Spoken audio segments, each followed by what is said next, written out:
ጌታ ስሙ ይባረክ። ርዕስ መያዝ ለሚፈልግ ያው አብ ያለ ልክ ከፍ ከፍ ያደረገው ክርስቶስ የሚል ነው ርዕሴ። ምንድነው ያልኩት? አብ ያለ ልክ ከፍ ከፍ ያደረገው ክርስቶስ።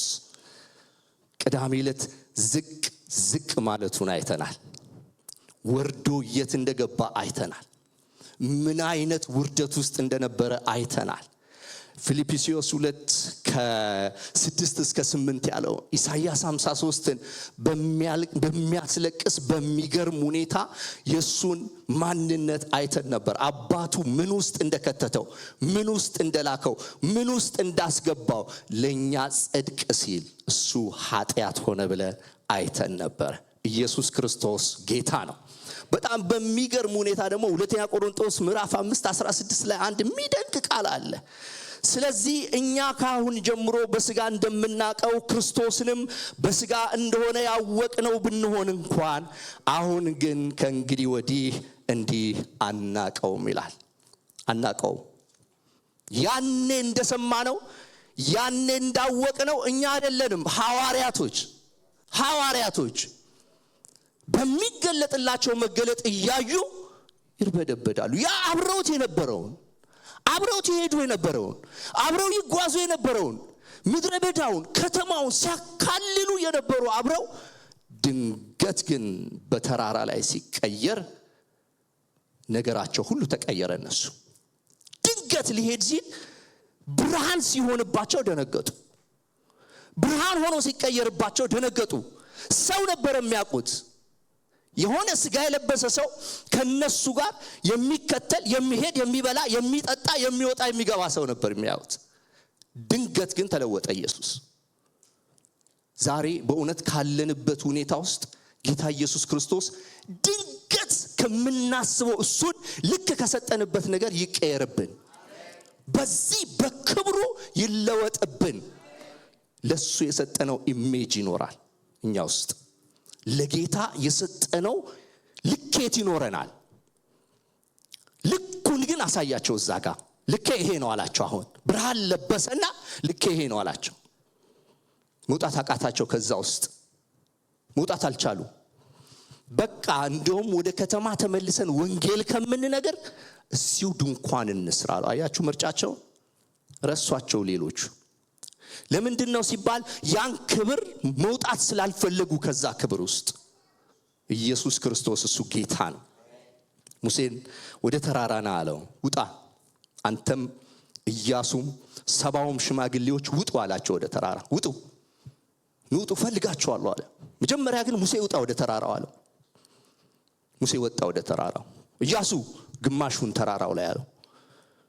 70 ሽማግሌዎች ታች ሁኑ አላቸው። ከተራራው በታች በልክን ያስቀምጣቸው። ሙሴን ክብሩ ውስጥ ከተተው። ኢያሱን የሚለማመድበት መሃል ላይ ያስቀምጠው። ምክንያቱም ተኪ ስለሆነ መሃል ላይ አድርጎት ሙሴ የሚሄድበትን ነገር ያለበትን ነገር ይከታተል ነበር። እያንዳንዱን ነገር ሽማግሌዎቹ ታች ናቸው። ምንም የሚያዩት ነገር የለም። ኢየሱስ ክርስቶስ እሱ ጌታ ነው። ሙሴ ግን ሲወርድ ተለይቶ ወረደ። ክብሩን ቀምሶ ወረደ። ከ40 ቀን በኋላ ሲወርድ ከእግዚአብሔር ጋር ሆኖ ሲወርድ ብርሃን ነበር ፊቱ የሚበራው። ከእግዚአብሔር የተካፈለው ያ የክብር ብርሃን በሱ ላይ ነበር። ሲወርድ ሙሴ ፊት ምንድነው አሉት። ፊትን ሸፍን አንተን ማየት አልቻለም አሉት። ሰው እግዚአብሔርን ማየት አይችልም። ሰውን ከእግዚአብሔር ጋር የዋለን ሰው እንኳን ማየት አልቻሉም፣ አይደለም እግዚአብሔርን ማለት ነው። እና ሙሴ ከዛ በኋላ የተለየ ሰው ነው የሆነው። ኢየሱስ ጌታ ነው። ክብሩ ሲያገኘን የተለዩ ሰዎች ነው የምንሆነው። ጌታ ኢየሱስ ስሙ ይባረክ። ኢየሱስ ክርስቶስ እሱ ጌታ ነው። ቃሉን ላንብበውና ወይ ደግሞ እንዳለ ሊሄድበት ከሰዓቴ ጋር ለመሻማት ነው። በዚህ በራእይ መጽሐፍ ላይ የምናየው ፊውቸር ነገር ነው የምናየው። ወደፊት የሚሆን ነገር ያልሆነ ግን ወደፊት የሚሆን ነገር ነው የምናየው ራእይን። የመጀመሪያው ላይ እግዚአብሔር የሚሰጠን ምንድነው ካላችሁ ኢንፎርሜሽን ነው የሚሰጠን። ዮሐንስ በነበረበት ሁኔታ ላይ ወደ እግዚአብሔር ሄዶ እግዚአብሔር የሰጠውን ኢንፎርሜሽን ነው የምንመለከተው። ቶሎ ይሆን ዘንድ ያለውን ነገር ለባሪያዎቹ እግዚአብሔር ያሳይ ዘንድ ይላል። ቶሎ ይሆን ዘንድ የሚለውን ነገር በ7 ዓመት ውስጥ የሚከናወነውን ነገር በ7 ዓመት ውስጥ የሚሆነውን ነገር ወደፊት ጽዋው ወይንም ደግሞ ማህተቡ ወይንም ደግሞ የመለከቱ ፍርድ ሲካሄድ የሚሆነውን ነገር እግዚአብሔር ቶሎ ይለዋል። ሁላችንም ቶሎን ምናቃት አሁን ነው። በእግዚአብሔር አቆጣጠር ነው ቶሎን ዮሐንስ የሚናገረው።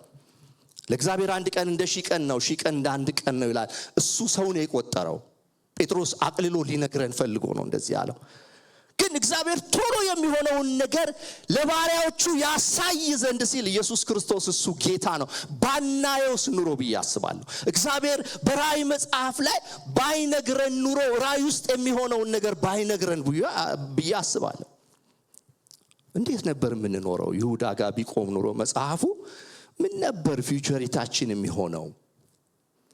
በወደቀ ዓለም ውስጥ እየኖርን ያለ ተስፋ መኖር ማለት ነው። ግን እግዚአብሔር ልክ ለአብርሃም እንደተናገረው አብርሃምን ምን አለው? ሰዶምን ላጠፋት ነው። ሰው እንዳለህ ደግሞ ዛቃለሁ። ያንተን ጽድቅ የሚከተል ሰው እንዳለህ አውቃለሁ። ስለዚህ ላጠፋት ስለሆነ ሊሄድ ስለሆነ ምን የምትፈልገው ነገር አለ አለው። እግዚአብሔር ሆይ ከማጥፋት በፊት እስቲ 50 ጻድቅ ብታገኝ ትምራለህ ወይ ያለ ወደ 5 ነው 10 ገባ። ሲቆጥር አንድ ሰው ኖሮት ከ50 ወደ 10 ሄደ። እና ዕብራውያን መጽሐፍ ነው ሲናገር ምን አለ? ከአብርሃም የምሰውረው ነገር አለ ወይ አለ እግዚአብሔር።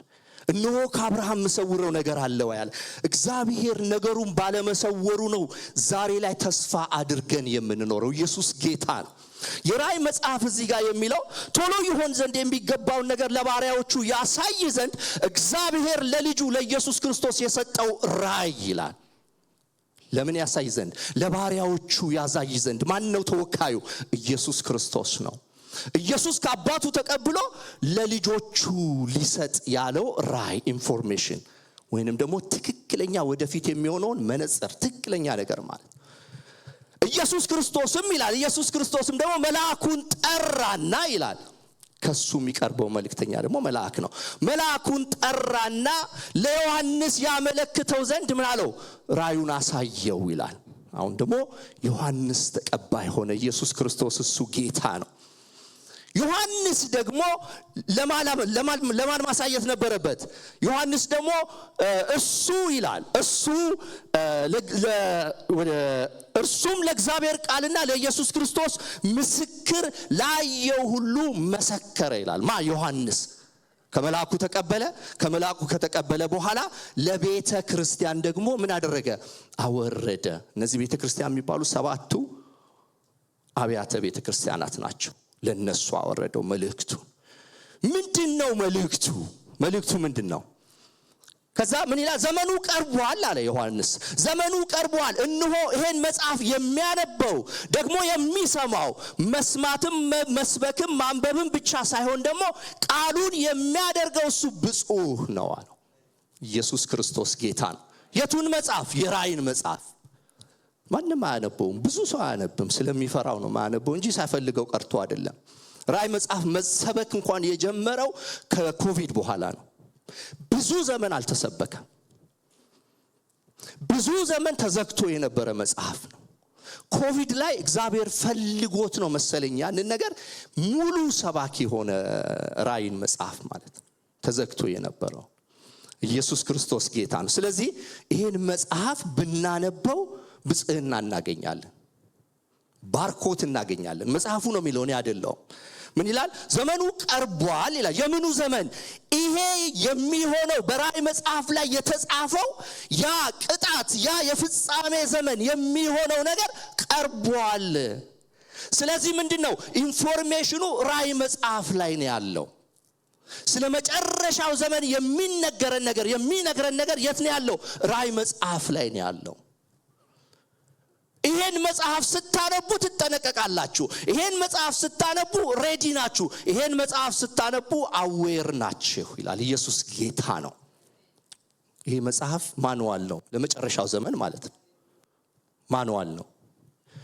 ይሄንን ስናነበው ነው እግዚአብሔር ይባርከው። ፓስተር በማክሰኞ ምመኛው ነገር ምንድነው ብትሉ መድረክ ላይ ቢሰበክ ፓስተር በእውነት በቃ የወሰድከውን ጊዜ ወስደ መድረክ ላይ ብትሰብከው በእውነት እና ማኑዋሉ ይሄ ነው። የመጨረሻው ዘመን ማኑዋል ይሄ ነው። የሚያነበው ደግሞ ያመልጥበታል። ብፁዕ ማለት ያመልጣል።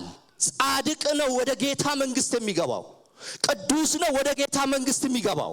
ብጽዕና ነው ወደ ጌታ መንግስት የሚያስገባን። ጥንቃቄ ይጋርዳል መጽሐፍ ቅዱስ ሲናገር። ይሄን በማንበብ መጠንቀቅ ይቻላል። እንዴት?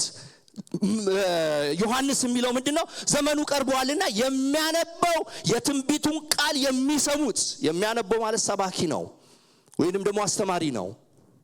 የሚያነበው ድሮ ሲያነቡ ጥቅልል ያላቸው ጥቅልሉን ይዙና ይቆሙና ከፍ ባለ ቦታ ላይ ቆመው ያን ጥቅልል ያነባሉ። እንደ ሙሴ አይነቱ ማለት ነው። ሕጉን የሚያነበው እንደዚህ ነው። ከፍ ያለ ቦታ ላይ ቆሞ ለሚሊዮን ሰው በቃ ይነጋገራሉ፣ ያስተላልፋሉ። እንደዚህ ነው። በመቅደሱም ደግሞ የሚደረገው የነበረው ምንድነው? ኢየሱስ ገብቶ እንደሰበከው ጥቅልል ይሰጣል። ኢሳይያስ 53 እንደተሰጠው አይደለም። አንድ ጥቅልል ይሰጣል። ያንን ጥቅልል ይወስዳል፣ ጥቅልሉን ይከፍታል። ከዛ በኋላ ይተረትረዋል። አንድ ሰው ነው። ለምን? መጽሐፍ የሚባል የለም። እኛ እድለኞች ነን፣ መጽሐፍ ተሰጥቶናል። እነሱ እየመጡ ነው የሚሰሙት። መቅደስ መተው ነው፣ ሙክራብ መተው ነው የሚሰሙት። ኢየሱስ ጌታ ነው። ያልመጣ መስማት አይችልም። ያልመጣ መጠንቀቅ አይችልም። ያልመጣ መባረክ አይችልም። ለምን? ቃሉን አይሰማም። መምጣት አለበት። ሙክራብ ሲመጣ ነው የሚሰማው፣ ሲመጣ ነው የሚጠነቀቀው። ካልመጣ ስለማይሰማ ጥንቃቄ የለውም። የእግዚአብሔር ቃል ነው የሚጋርደው፣ የእግዚአብሔር ቃል ነው የሚያወጣው፣ የእግዚአብሔር ቃል ነው የሚያስገባን። ኃይል የእግዚአብሔር ነው። ወይ ምድርን የፈጠረ እግዚአብሔር ቃል ነው። ከሱ ውጪ ምንም ነን እኛ። ብላው አሰላስለው ያለው ለዚህ ነው። ባፍ ላይ ይጣፍጣል ውስጥ ሲገባ ይመራል የሚለው የእግዚአብሔር ቃል ነው። ስለዚህ ያንን ቃል አንብቡት። ለምን? ብጽዕና ከውስጡ ታገኛላችሁ። ባርኮት ከውስጡ ታገኛላችሁ። ምን አይነት ባርኮት? የመጨረሻውን ዘመን ኢንፎርሜሽን ይዛችሁ፣ የመጨረሻውን ዘመን የሚሆነውን ነገር ይዛችሁ ለሚሆነው ለሚከናወነው ለሚደረገው ነገር ማቴዎስ 24 ላይ ኢየሱስ ክርስቶስ ሲናገር የሚሆነው ይሆናል አላቸው። ሙሉን የሚሆነውን ነገር ፍጻሜውን ነገራቸው። ምንድነው የሚሆነው? በመጨረሻ ዘመን የሚሆነው ልንገራችሁ። አዎ ይሄ ይሆናል። ሰው በሰው ላይ፣ መንግስት በመንግስት ላይ፣ ፍቅር ይጠፋል፣ ይቀዘቅዛል። ይሄ ይሆናል። ከዛ በኋላ ፍጻሜ ነው። እናንተማ አትፍሩ፣ ብቻ ተጠንቀቁ አላቸው። ኢየሱስ ጌታ ነው። ይሄ መጽሐፍም እንደዛ ነው የሚለን። ጌታ ስሙ ይባረክ። 4 እና 5 ላይ ስንሄድ ዮሐንስ በእስያ ላሉት ለሰባቱ አብያተ ቤተክርስቲያናት ካለው ከነበረው ደግሞ ከሚመጣው ብሎ የመልእክቱን ባለቤት ይናገራል። ያ ማለት ምንድነው? አብ ነው። ካለው ከነበረው ከሚመጣው የሚለው አብ ነው። ከዛ በኋላ ደግሞ በዙፋኑ ፊት ካሉት ከሰባቱ መናፍስት ይለዋል። ይሄ ደግሞ መንፈስ ቅዱስ ነው። ቀጥሎ ደግሞ ይለዋል ከታመነው ምስክር ይለዋል። ኢየሱስ ክርስቶስ እሱ ጌታ ነው። በጣም ነው የምወደው ይሄን። ከታመነው ምስክር ይልና ከሙታን ሁሉ በኩር ከሆነው ከምድር ነገስታት ሁሉ ገዢ የሆነው ኢየሱስ ክርስቶስ ጌታ ነው። ከማን ነው? ከአብ ከወልድ ከመንፈስ ቅዱስ ነው። ምኑ? መልእክቱ ከኔ አይደለም ነው ዮሐንስ የሚለው። ይሄ መልእክት ከአብ ነው፣ ከወልድ ነው፣ ከመንፈስ ቅዱስ ነው የተሰጠኝ። የምናገረው ግን በቤተ ክርስቲያናዊ አባት፣ በቤተ ክርስቲያናዊ ሐዋርያዊ ስልጣን፣ በቤተ ክርስቲያናዊ ደግሞ አስተማሪ ስልጣን ነው የምነግራችሁ። ራእይ እንደተቀበለ ሰው ነው የምነግራችሁ። ስለዚህ ከኔ አይደለም የተሰጠኝ። አብ ወልድ መንፈስ ቅዱስ የሥላሴ መልእክት ነው። ኢየሱስ ጌታ ነው። ስሙ ይመስገን። እና ቀጥልና ዮሐንስ ልክን የተናገረ በሚገርም ፍጥነት ምን ውስጥ ይገባል? አምልኮ ውስጥ ይገባል። ደስ የሚል አምልኮ ውስጥ መንግስትም ለአምላኩና ለአባቱ ካህናት እንድንሆን ላደረገ ለእርሱ ከዘላለም ዘላለም ድረስ ክብርና ኃይል ይሁን ይላል። አያችሁ፣ ሶስቱ ሥላሴን ከተናገረ በኋላ ምንድነው ያለው? አሚን የሚል ቃል አለ መጨረሻ ላይ። በቃ በደስታ ከጌታ ለተቀበለው መልእክት ምላሽ የሰጠው እንዴት ነው?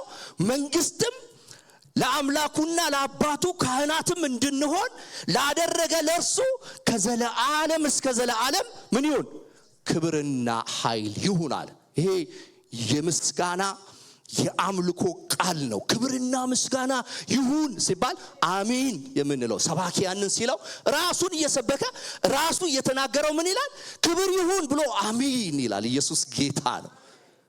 ምን አይነት መንፈስ ውስጥ እንደገባዩ ጌታ ይባረክ።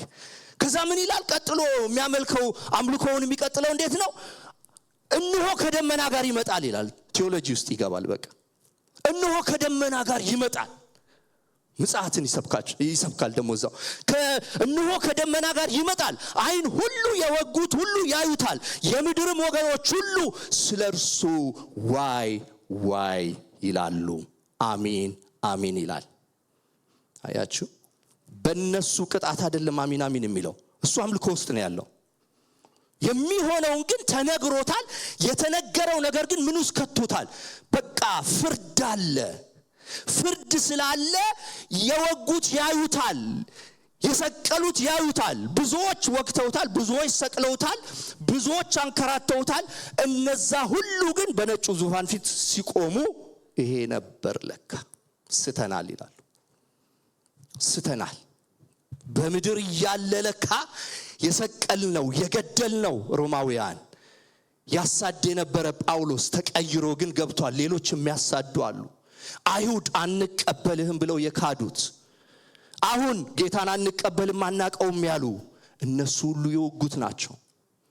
ምን ይላል? ያዩታል። ምን እያሉ? ዋይ ዋይ እያሉ ዋይ ዋይ እያሉ ያዩታል ይላል። ኢየሱስ ክርስቶስ እሱ ጌታ ነው። ከዛ ኢየሱስ ይመልሳል። እዚያ አምልኮ ላይ ያለ ምን ይገባል? ያለውና የነበረ የሚመጣው ሁሉን የሚገዛ ጌታ አምላክ አልፋና ኦሜጋ እኔ ነኝ ያለው ኢየሱስ ጌታ ነው። ጌታ ስሙ ይባረክ። አያችሁ፣ አሁን ጽና አለው። በቃ ጽና፣ ጠንቀቅ በል። በቃ ማን እንደሆንኩ ልንገርህ። ያለው የነበርኩ የሚመጣውም ሁሉን የሚገዛ ጌታ አምላክ እንዲሁም ደግሞ አልፋና ኦሜጋ እኔ ነኝ አለው። አሁን ተረጋጋ አለው። በቃ ዮሐንስ ተረጋጋ። አንተ መልእክትህን ብቻ ለኋላ ላሉት ለሰባቱ አብያተ ቤተክርስቲያናት ላከው፣ ስጣቸው። ይሄንን መኖሬን ንገራቸው፣ መነሳቴን ንገራቸው፣ አልተነሳም ለሚሉ ንገራቸው አለው። ኢየሱስ ጌታ ነው። ዋና ሐሳቤ ይሄ ነው። ከ9 ጀምሮ በደቂቃ ይጨርሳለሁ። ኢየሱስ ጌታ ነው። ከዛ የሚቀጥለው ምንድነው? ዮሐንስ እኔ ወንድማችሁ ይላል። መጨረሻ ላይ ያለውን ሐሳብ ሊያዘውና ሊድ በፍጥም ደሴት ያለ ነው። በፍጥም ደሴት ነው ያለው። እኔ ወንድማችሁ የሆንኩ ከናንተ ጋር አብሬ መከራ የምካፈል መንግስቱንም የኢየሱስ ክርስቶስ ትዕግስትንም የምካፈል ዮሐንስ ስለ እግዚአብሔር ቃልና ስለ ኢየሱስ ክርስቶስ ምስክር ፍጥም በምትባል ደሴት ነበረ ይላል። ኢየሱስ ክርስቶስ ጌታ ነው። እንግዲህ በዚህ ላይ የምንመለከተው እኔ ወንድማችሁ የሚል ነገር አለ ማለት ነው። ይሄ ሰውዬ የት ነው ያለው? እስር ላይ ነው ያለው። ግን ወንድማችሁ የሚለው የት ሆኖ ነው? ፍጥም ደሴት ውስጥ ሆኖ ነው። ፍጥም ደሴት ማለት እንደው ራፍሊ ልንገራችሁ፣ አሜሪካ አንድ እስር ቤት አላት፣ ጓንታማላ የሚባል እስር ቤት። ጓንታማላ እስር ቤት የምታውቁት ከሆነ የምን እስር ቤት ካላችሁ የዱርዬ ያደገኛ የገዳዮች የጨፍጫፊዎች እስር ቤት ነው። አሜሪካ ውስጥ አይደለም እስር ቤቱ። እስር ቤቱ በሌላ አገር ነው። አደገኛ የሆነ አገር አለ። ምን ይሄ ቬንዙዌላ ምናምን የሚባሉ አገሮች አለ፣ እዛ ውስጥ ነው። እግዚአብሔር ይመስገን። በቃ ተባብረን ነው የምንሰብከው። ጌታ ይባርክ። ኢየሱስ ጌታ ነው። ኪዩባ ውስጥ ነው እንግዲህ ታስረው ደሴት ነች ቦታዋ። መውጣትም መግባትም አይችልም። ሊያመልጥ የሚሞክር ይገደላል። ቻው። ዘለዓለም ሰማይ ብቻ ነው የሚያዩት። በዓለም ውስጥ ምን ይከናወናል? ዜና አያውቁም፣ አይሰሙም፣ አያዩም። ምንም ነገር የለም። ይገዳደላሉ፣ ይጨፋጨፋሉ። እዛ ብዙ አይነት ኃጢአት ነው እዛ ውስጥ የሚከናወነው። ብዙ ኃጢአት ነው እዛ ውስጥ የሚሆነው። ጌታ ኢየሱስ እሱ ጌታ ነው። ዮሐንስን የወሰዱት እንዲሁ ኢሜጅ ልስጣችሁ ብዬ ነው። ዮሐንስን የወሰዱት እዚህ ስፍራ ላይ እንደዚህ አይነት ቦታ ነው። ፍጥም ደሴት ማለት አደገኞች ዲፖርት የሚደረጉበት ቦታ ማለት ነው። ግን የሚለው አንድ ነገር አለ። እኔ ወንድማችሁ የሆንክ ብሎ አካል ውስጥ መኖሩን ስደት ላይ ያለ በጣም አደገኛ መከራ ውስጥ ያለ አደገኛ ሁኔታ ውስጥ ያለ ምን ይላቸዋል? እኔ ወንድማችሁ ይላቸዋል። አንድ ሰው በእስር ቢሆን ደብዳቤ ልጻፍ ቢል ጳውሎስን እንደምናውቀው በእስር ቤት ሆኖ ደስ ይበላችሁ ብሎ የሚጽፈው አይደለም። ይሄ ሰው ትክክለኛ እንደ ጳውሎስ አይነት ሁኔታ ውስጥ ደግሞ ሆኖ ምንድነው የሚለው? እኔ ወንድማችሁ። ምክንያት አይሰጥም ለመታሰሩ፣ ለደረሰበት ሁኔታ፣ ከሰለ ማውጣቱ፣ ዛ ምን ለመሆኑ ምንም ምክንያት የሚሰጠው ነገር የለም። ምንድነው የሚለው? ዳይሬክት የሚናገራቸው ምንድነው? እኔ ወንድማችሁ ይላል። ቤተክርስቲያን የተመሰረተችው በወንድምና ወንድም በእህትና እህት ሁኔታ ብቻ፣ ሌላ ነገር የላትም።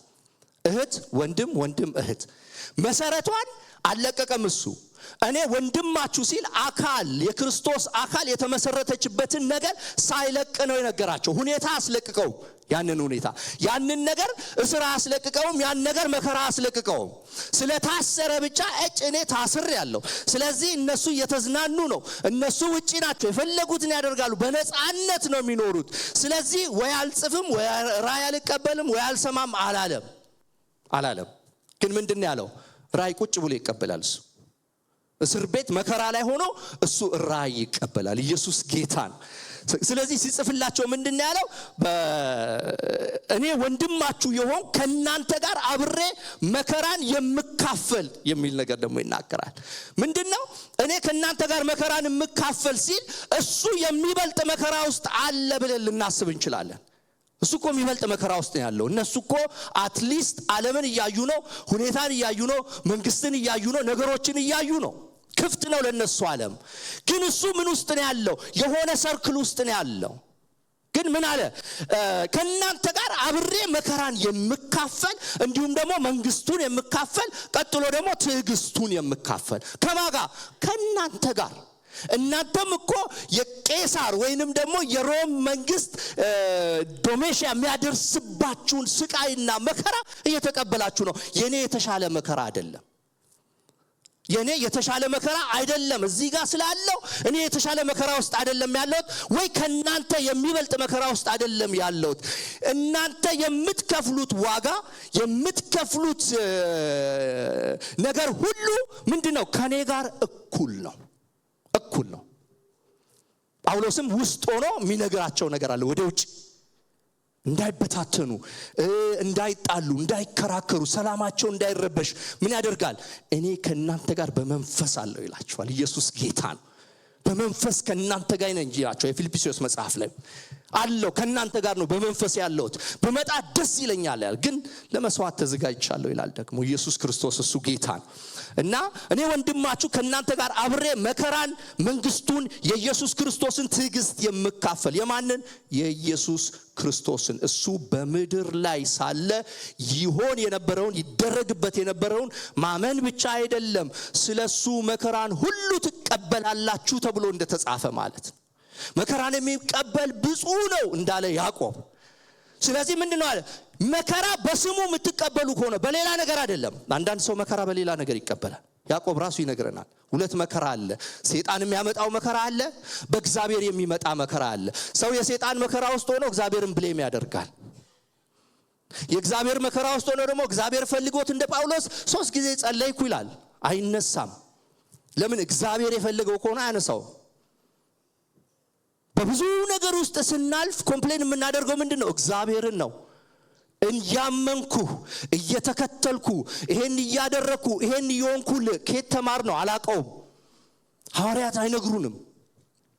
3ኛ ሰማይ ሄድኩኝ፣ ራእይ አየሁ፣ ሰማው። ግን ስለዛ ነገር ለመናገር 14 ዓመት ወስዶብኛል። መናገር እንኳን አልችልም። ለምን? እንዳልታበይ። ምን ደረሰብኝና ምን ሆንኩኝና ምን ተነካውና ምን ተደክቼ ነው የምናገረው? ምን ሆኜ ነው የምናገረው? ለከፈልኩለት ዋጋ እሱን አውቀዋለሁ። በቃኝ። እንዴት አድርጌ ነው እኔ ይሄን ሆንኩ ብዬ በጌታ ፊት ማቀርበው ነው ወይ? እድል የለም። ጳውሎስ የሚነግሩን ይሄን ነው። ዮሐንስም የሚለው ምንድነው? ከናንተ ጋር ነው መንግስቱንም ትዕግስቱንም የሚመጣውን መንግስት የእግዚአብሔርን መንግስት በምድር ላይ ያለችውን መንግስት ሳምንት ስንካፈል ነበር አይደል? በምድር ላይ ያለች መንግስት አለች፣ በሰማይ ያለች መንግስት አለች። ሁለቱንም የምንካፈለው አብረን ነው፣ ተነጣጥለን አይደለም። ህብረት ይሄ ነው ትልቁ ዋጋው። ለዚህ ነው ሐዋርያት አንድ መንፈስ፣ አንድ ልብ፣ አንድ ሐሳብ ዘግተውታል። የለም ህመም የለም፣ በሽታ የለም፣ ሰቆቃ የለም፣ እጦት የለም መሐከላቸው። ለምን? እግዚአብሔር በልባቸው አለ፣ በአንድነታቸው አለ፣ በመንፈሳቸው እንዲሁም ደግሞ በሐሳባቸው አለ። ሰይጣን አይገባም። ሰይጣን በሐሳብ ነው የሚገባው። ባለፈው ስንማር ነበር። ኢየሱስ ክርስቶስ እሱ ጌታ ነው። ስለዚህ ዘግተውት ነው የሚኖሩት ሐዋርያቱ። ዙሪያቸውን ቀጥረው ነው የሚኖሩት። ለዚህ ነው በመካከላቸው ምንም ነገር የለም፣ ኮሽታ የለም። የተሰሎንቄ መጽሐፍም ሲነግረን ስለዛች ቤተክርስቲያን ፍቅራቸውን፣ እምነታቸውን፣ ትዕግስታቸውንና ተስፋቸውን በጣም አጽንቶ ነው አብያተ ቤተክርስቲያናት እንኳን ስለናንተ ምንናገረው ነገር እስክናጣ ድረስ ምናችሁ ፍቅራችሁ፣ ምናችሁ ተስፋችሁ፣ አጠባበቃችሁ፣ ምናችሁ ከእንደገና እምነታችሁ። የሚገርም እምነት፣ ተስፋ፣ ፍቅር ነው ያላችሁ። አሁን በእናንተ ዘንድ አይደለም፣ እንደውም ጎረቤት ይወራላችኋል እኮ። ዶሮ እዚህ ጋር ሲሰራ ጎረቤት እንደሚበጠብጥ እኛ ቤት በቀደም ምስር እየሰራች ማሚ ሴትዮዋ ልክ ያንን ምስር ወደ የት ነው ይዛ ስትወጣ በር ላይ ጠበቀችን። ነጭ ሲቀውጠን ነበር አለች። እዛ ምንድነው በጣም ደስ የሚል ሽታ ነበረ እንትኑ ብላ እዛ አሳየናት። I want to taste it አለች። ተወሪ ምንም ችግር የለም፣ አንድ ቀን ጠብቂ ተቃጣያለሽ። ቀምሰሽው። ኢየሱስ ጌታ ነው። እኛ ለምደነው ነው ከልጅነት። በኋላ ብትከሰኝ ደግሞ ታሲዘኝ እንዴ ሊገለኝ ሞከረ ብላ አልሰጥም። ባይዘው እኔ አላልኩ አልሰጥም። እሺ አልሰጥም። እኔ ተሳስቼ ነው። ጌታ ይመስገን። ኢየሱስ ጌታ ነው። ወደ ሐሳባችን እና ዮሐንስ በቃ በሶስቱ ነገር እንካፈላለን አብረን። እኔ እየተካፈልኩ ነው አላለም። እኔ እየጸለይኩ ነው። እኔ ከእግዚአብሔር ጋር ይሄን ትንቢት እያመጣው ነው፣ እንትን እያመጣው ነው። ኖ ኮምፕሌን። ደሴቷ ላይ ቁጭ ብሎ ምንድነው የሚለው? እኔ እናንተ የምትከፍሉትን ዋጋ አብሬ እየከፈልኩ ነው። መንግስቱንም መካፈል ነኝ። እዚህ ድብን ብል ከእናንተ ጋር ነው መንግስቱን መካፈለው። ትዕግስቱንስ እስከ መስቀል ድረስ የሄደውን ያን ትዕግስቱን ታግሶ ይላል እስከ መስቀል ድረስ ዝም ብሎ የሄደውን ሙሴ የእግዚአብሔርን ብድራቱን ትኩር ብሎ ምድረ በዳውን እየገፋ እየተሰቃየ በምድረ በዳ በእባብ በምን እየተሰቃየ እንደሄደው ሁሉ ዮሐንስም ምን አለ? እዚህ ብሆን እንገናኛለን። እዛ ተስፋ በምድር ላይ አይደለም። ኢየሱስ ክርስቶስ እሱ ጌታ ነው። ስለዚህ ዮሐንስ ስለምን ነበር ዋጋ የሚከፍለው? ይሄን ሁሉ ሶስቱንም ዋጋ የሚከፍለው ለምንድን ነው? ስለ እግዚአብሔር ቃልና ስለ ኢየሱስ ክርስቶስ ራሱ ነው ወንጌል ላይ ጻፈልን። በመጀመሪያ ቃል ነበር አለ። ቃልም በእግዚአብሔር ዘንድ ነበረ፣ ቃልም እግዚአብሔር ነበረ ብሎ ነገረን እሱ ነው። እዚህ ጋር መጣና ደግሞ ስለዛ ነገር ዋጋ ከፍያለሁ ይላል። ኢየሱስ ጌታ ነው። ደስ አይልም? እርሱን ሰብኬ እኮ ነው ዋጋ የምከፍለው። አሁን ስለ እግዚአብሔር ቃል ኢየሱስ ጌታ ነው። ቀጥሎ ስለ ኢየሱስ ስለ ሁለቱ ነው እዚህ የገባሁት በእውነተኛ ማንነት ነው አለ ጳውሎስ ሲናገር። ምን አለ? በእስረኞች እንኳን ምስክርነት አለኝ። እኔ በእውነት ስለመታሰሬ እኔና ማነው ሲላስ ነው አይደለም? እኔና ሲላስ እንኳን እስር ቤት ገብተን የሆነው ነገር ገልጾታል ስለ ወንጌል መታሰራችን። ምድር ሲናወጥ፣ ሰዎች ሲወጡ፣ ወታደሮች እንደዛ ሲቀዋወጡ ምን ሆነዋል? ወንጌል ነው የተሰበከው። ማን የሰበከው? ራሱ መጥቶ ራሱ ልኮ መንፈስ ቅዱስ ልኮ ምን አደረገ? በቃ ምድሪቱን ቀወጣት። ይቅርታ አድርጉልኝ ቀወጣት ስለ ይሄ በቃ የድሮ ነው እና በእውነት ይቅርታ አድርጉልኝ ብያለሁና ስለ እንትኔ ካልተመቻችሁ አጠፋዋለሁ እና ጌታ ይመስገን። ምን አለ ጳውሎስ? እዛው ውስጥ ሆኖ የሰበከው እሱ ነው። ግን በምን ይታወቃል? በእስረኞች በሮም ወታደሮች እንኳን የኔ የታሰርኩበት ኬዝ ፋይሌ ይታወቃል። ፋይሌ ይታወቃል። ንጹህ ነው እኮ አለ ጲላጦስ። እሱ እኮ ንጹህ ነው። እንዴት ነው የፈረዳችሁበት? እንዴት ልፍረድበት? ኦኬ ፈረዳችሁ፣ በልጆቻችን ላይ ይለፍ። የሱ ደም አለፈ። እሱስ አምጡልኝ አለች። ሚስቱስ መጣችና ይሄ ሰው ንጹህ ነው፣ ይሄ ሰው ንጹህ ነው፣ ተው ብያለሁ፣ ባሏን ተው ብያለሁ፣ ይሄ ሰው ንጹህ ነው። ኢግኖር አደረጋት። ንጹህነቱን ሰምቷል፣ ተናግሯል። ግን ምን አደረገ? ግርግር እንዳይነሳ በርባን ይከፈላል፣ በርባን ይለቀቅ፣ ዱርዬው ይለቀቅ፣ ንጹህ ይሰቀላል። ኢየሱስ ክርስቶስ እሱ ጌታ ነው። ስለዚህ ስለ ቃሉ ከእንደገና ደግሞ ስለ ኢየሱስ ክርስቶስ ስለ ኢየሱስ ይለዋል። ኢየሱስ ነው የሚለው። ወደ ታች ስንሄድ ደግሞ ኢየሱስ ክርስቶስ ይለዋል። ሁለቱ ልዩነት አላቸው። ባይዘው ኢየሱስ ሲል ዮሐንስ ከእንደገና ደግሞ ስለ ኢየሱስ ክርስቶስ ይላል ወደ ታች ስንሄድ። አሁን ግን እያለ ያለው ስለ ቃሉ ደግሞ ስለ ኢየሱስ ነው ያለው። በምድር ላይ ስለነበረው ማለት ነው፣ በስጋ ስለነበረው ነው። ኢየሱስ ሲል ክርስቶስ ከጨመረበት የከበረው ነው የሚጨምረው። ኢየሱስ ጌታ ነው። ጌታ ስሙ ይባረክ። ስለዚህ አሁን ደግሞ ሁለተኛው ደግሞ ክሴ ምንድነው ይላል ዮሐንስ። ሁለተኛ ክሴ ደግሞ ሰዎቹ እንዲያውቁ ነው። ሰባቱ አብያተ ቤተክርስቲያናት እንዲገባቸው ነው። በምክንያት ሄዳ አንዳንዶች ይጠይቃሉ እኮ በራሱ ኬዝ ነው የታሰረው፣ ሲንቀለቀል ነው የታሰረው፣ እንደዚህ ሲሆን ነው የታሰረው፣ እንደዚህ ሲሆን ነው የታሰረው ሚሉ አይጠፉም። ስለዚህ ምን አለ? በቃ በፍጥም ደሴት ነበርኩኝ፣ የታሰርኩበት ደግሞ አንደኛው ሁለተኛው ኬዜ ደግሞ ምንድነው? ስለ ኢየሱስ ነው። ሞቷል፣ ተነስቷል፣ ደግሞ አርጓል። ለምን? ኢየሱስ ክርስቶስ አንደኛ ዮሐንስ ላይ ነው አይደል? ሰብኮናል። ዮሐንስ ራሱ ኢየሱስ ክርስቶስ ነው ብሎ የማይናገር ይላል አይደል? የእግዚአብሔር ልጅ ነው የማይል እሱ ኢየሱስ ነው የማይል ማለት ኖስቲዝም የሚያደርጉትን ነገር የሚያስተምሩት አስተምሮት ማለት ነው። ምንድነው? እሱ የተረገመ ነው ይላል። አስተምሮቱ የተረገመ ነው። ምክንያቱም እነሱ በመጠመቅ ያገኘው ነው ክርስቶስ የሚለውን አስተምሮት ስለሚያስተምሩ ማለት ነው። እና ከሰዓቴ ጋር እየሄድኩኝ ነው።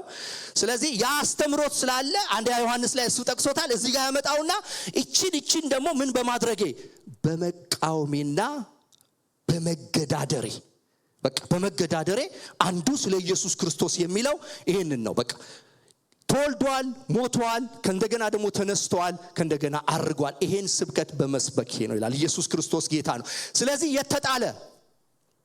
የተጣለ ፍጥም ደሴት ውስጥ ተጣለ። አደገኛ ወንጀለኛ ተብሎ ማለት ነው። ስለምን? ስለ ሁለቱ ስለ እግዚአብሔር ቃልና ስለ ኢየሱስ። ጌታ ስሙ ይባረክ። ከዛ ልክ ይሄን እየነገረው አንድ ድምጽ መጣ።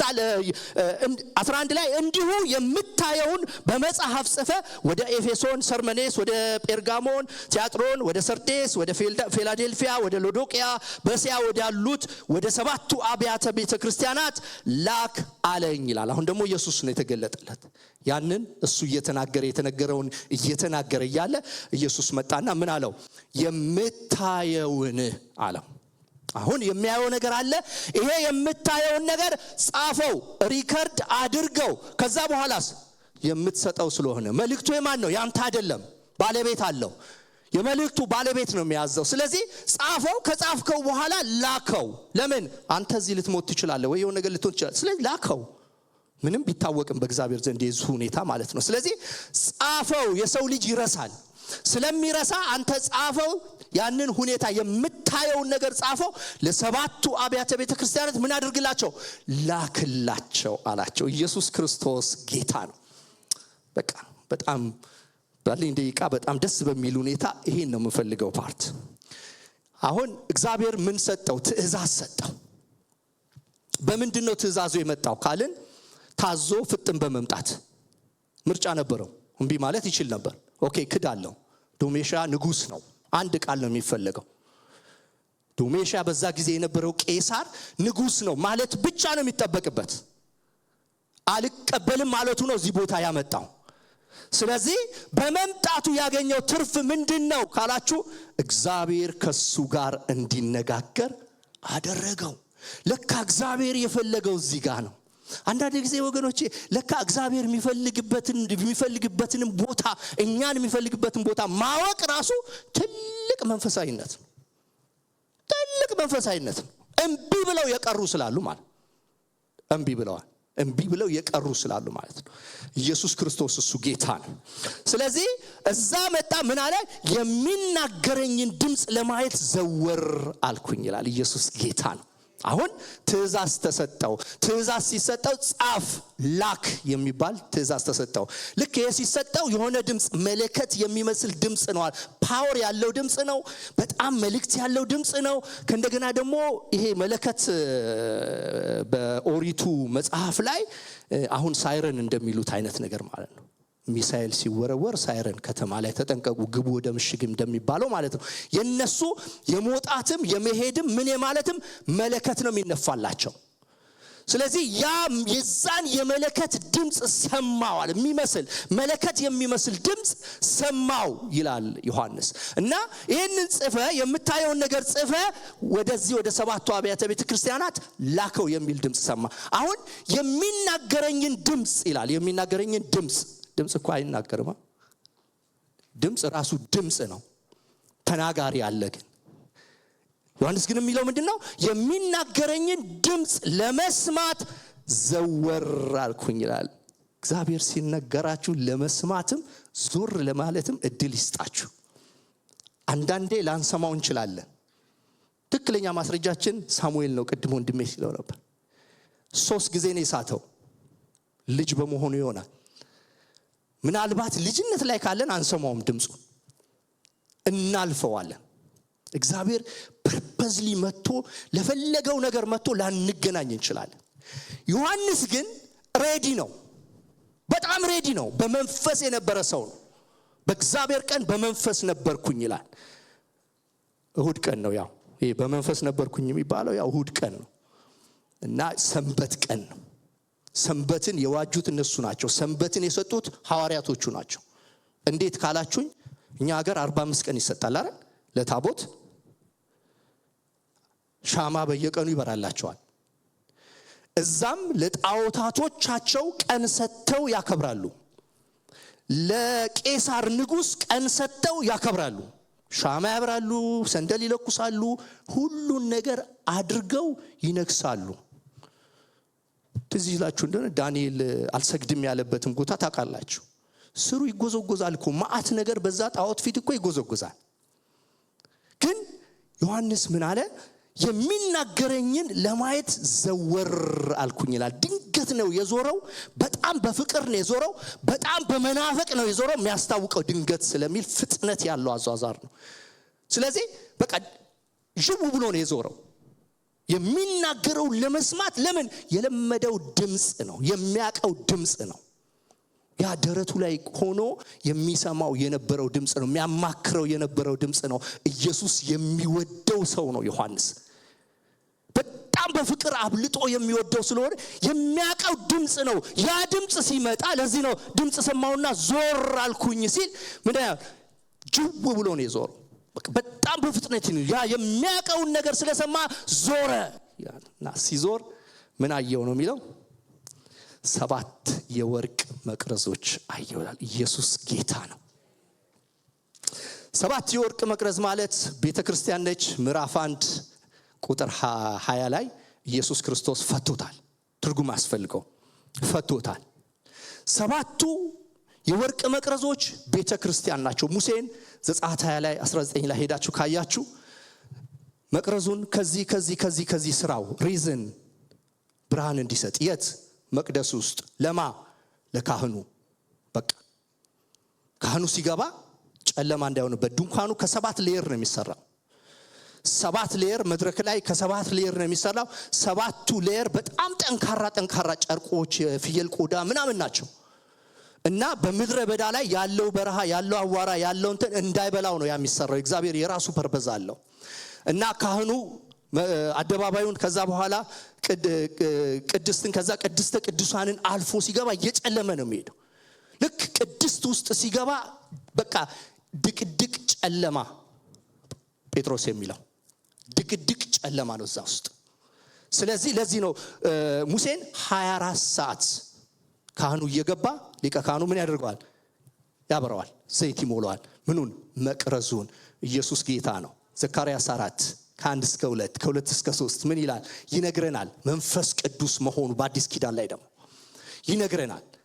ስለዚህ ቤተ ክርስቲያን እዚህ ጋር ለሰባቱ አብያተ ቤተ ክርስቲያን ስለሚነግራቸው 7 የወርቅ መቅረዝ አየው ሲል ምን ማለቱ ነው? 7 ቤተ ክርስቲያኖች አየው። የት? ሰማይ 7 ቤተ ክርስቲያኖች አየው። ኢየሱስ ክርስቶስ ጌታ ነው። ምን የሚያደርጉ? የሚያበሩ በቃ መቅረዝ ከሆነ ቤተ ክርስቲያን መቅረዝ ነች፣ መያዣው ማለት ነው። በሙሴ ዘመን የነበረው 7 በአንድ ግንድ ላይ ነው። የአዲስ ኪዳኑ ግን 7 አንድ ነው። መቅረዙ 7 አንድ ተለይቶ ነው። የሙሴ ነው 7 በአንድ መቅረዝ ላይ። የኛው ግን አንድ 7 ያለው ለዚህ ነው ፍጽምናን የሚያመለክት ማለት ነው። የወርቅ የሚለው ደግሞ መለኮታዊ ማንነት ያላቸው ማለት ማንነት ስል በእግዚአብሔር መለኮታዊ ነገር የተሰጣቸው ቤተክርስቲያኖች ናቸው። ሐሳብ ማለት መለኮታዊ የእግዚአብሔር ሐሳብ ያለባቸውና ያበራሉ። በስነ ስርዓት ነው የሚያበሩት። እንደሚያበሩ እንዴት አወቅን? ወደ ታች እንሂድ። 7 የወርቅ መቅረዞች አየው፣ በመቅረዞቹ መካከል የሰው ልጅ የሚመስል አየው ይላል። ኢየሱስ ክርስቶስ እሱ ጌታ ነው። አሁን መቅረዙ ያበራል፣ ኢየሱስ በመካከል አለ። ዮሐንስ ማየት ቻለ። መጀመሪያ ግን ያየው ምንድነው? መቅረዝ ነው። መቅረዙ ባይበራስ ኑሮ ኢየሱስን ማየት አይችልም ነበር። አለ እኮ ኢየሱስ እዛ አለ። ግን መቅረዙ ስላበራ ብቻ ነው ኢየሱስን ያየው። ኢየሱስ ክርስቶስ እሱ ጌታ ነው። ቤተክርስቲያን ሁሉ ጊዜ በወንጌል ስታበራ፣ ቤተክርስቲያን ሁሉ ጊዜ በፍቅር ስታበራ ማን አለ በመካከላችን? ኢየሱስ አለ። ለዚህ ነው ጌታ ኢየሱስ ክርስቶስ በመካከላችን አለ ስንል ያለበት ምክንያት ምንድነው ስንል 2ም 3ም ሆናችሁ ቃሉ ነው የሚለው። በተሰበሰባችሁበት በዛ ማን አለ? እኔ አለው። ፊኒሽድ በቃ ምንድነው የሚጠበቅብን? ማብራት ብቻ ነው የሚጠበቅብን። ካላበራንስ ኢየሱስ የለም፣ አይታይም። ለዚህ ነው ሻይን አርጉ፣ አብሩ፣ ብርሃናችሁ ይለኮስ፣ ብርሃናችሁ ይብራ። የእግዚአብሔር ቃል ማቴዎስ 5 ላይ የሚለና እናንተ የዓለም ብርሃን ናችሁ የሚለን ምንድነው? በወንጌል የተነሳ ነው እንጂ በራሳችን ብርሃን የለንም። ዮሐንስም ሲናገር ዮሐንስ 1 ላይ ምንድነው ያለው? ሕይወት በሱ ዘንድ ሕይወት ነበረች፣ ሕይወት ደግሞ የሰው ምን ነበረች? ብርሃን ነበረች። ስለዚህ እኛ ከሱ ሕይወት የተነሳ ነው ብርሃን የሆን ነው። ብርሃን ከሆነን ደግሞ ብርሃንነታችን መብራት መታየት አለበት። ለምን? ኢየሱስ እንዲታይ ብቻ። ዮሐንስ ለዚህ ነው በሰማይ ውስጥ መቅረዙ በርቷል፣ ተለኩሷል። በበራ ውስጥ ማንን አየ? ኢየሱስን አየ።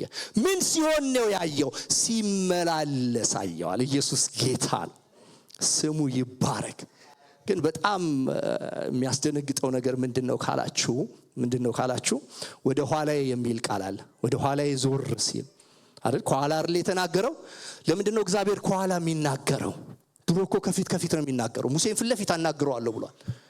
ሙሴ ባሪያህን ፊት ለፊት ነው የምናገረዋል። ግን ለምን ከኋላ ይናገራል እግዚአብሔር ካላችሁ፣ እስራኤል ጭልጥ ብላ አይጠፋች ነች። እግዚአብሔርስ ተከታይ ነው እንዳይጠፉ። በቃ በኃጢአት መንደር በጣዖት መንደር እልም ብለው የሄዱ ናቸው። እግዚአብሔር ከኋላ እየሄደ ይናገራቸዋል። እባካችሁ ልጆቼ፣ እባካችሁ የት ነው የምትሄዱት? አረ ይሄ እናንተ አይደለም፣ ይሄ ጥሪያችሁ አይደለም፣ ይሄ ማንነታችሁ አይደለም። እግዚአብሔር ሁሌ ነው የሚለው። ከኋላ ተናገረው ዮሐንስን። ለምን? 7ቱ አብያተ ቤተ ክርስቲያናት 5ቱ ተመለሱ ተብለዋል። ተመለሱ፣ ንስሐ ግቡ። አንዳንዱ ይበቃኛል ያለኝ፣ አንዳንዱ ፍቅሩን ጥሏል፣ የቀድሞ ፍቅሩን ጥሏል። አንዳንዱ ደግሞ ለብ ብሏል። በቃ በፈለጉት መንገድ ነው እየሄዱት ያሉት። ዮሐንስ ግን በመንፈስ ሆኖ ተገኘ። ኢየሱስ ክርስቶስ ጌታ ነው።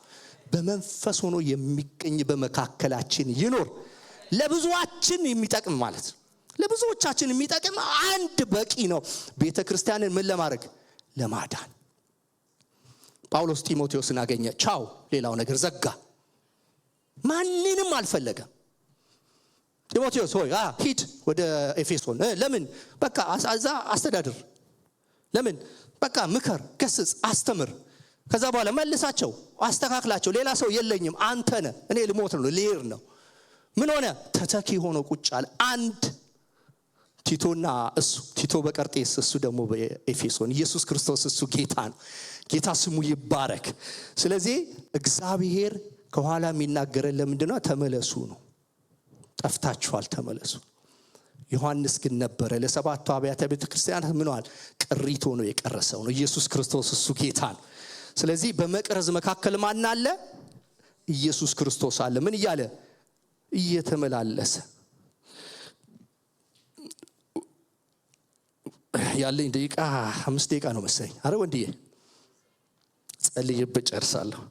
እሺ እቺን ብዬ ልጨርስ፣ ሐሳቤ እንዳልቆርጠው ነው። እና በመቅረዞቹ መካከል ካለ በኋላ አሁን በጣም በሚገርም ሁኔታ የኢየሱስ ያለበትን ሁኔታ ባጭር ደቂቃ ብያችሁ ጨርሳለሁ።